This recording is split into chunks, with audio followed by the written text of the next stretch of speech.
ගොඩක් අය මේ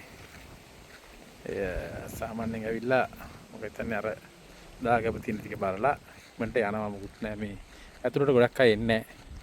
ඉතින් මට හිතුණා නිවාඩු දවසේ ඉඳලා වෙදපු එකේ පොඩ්ඩක් වැඩිපුර ඇවිදින්න එන්න කියලා. මේ තියෙන්නේ මේ මම පෙන්නන්න පොකුණ. මේක පොකුණ කිව්වට මේක 1186 පරාක්‍රම බාහු රජතුමා කරපු වැඩක්. ගවේෂණ වලින් හඳුනාගත් එකක්. මම හිතන්නේ මේකේ ආభాෂය තමයි මේ අපේ රංගහලටත් තරම් තියෙන්නේ. මේ බලන්නකෝ. නෙළුම් පොකුණ රංගහලට අරන් තියෙන මට හිතෙන විදිහට මේ ආభాෂය තමයි.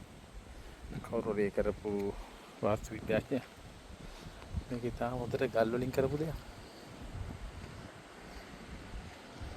වතුර නැති වුණාට බලන්න කොච්චර ලස්සනට ඒක කරලා තියෙනවද කියලා.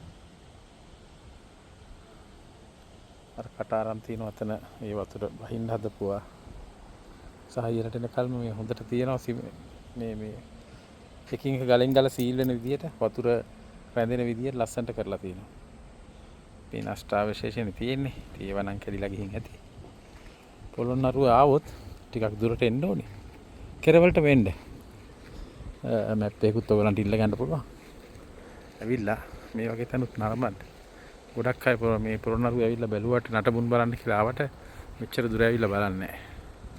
මේ නෙළුම් පොකුණ.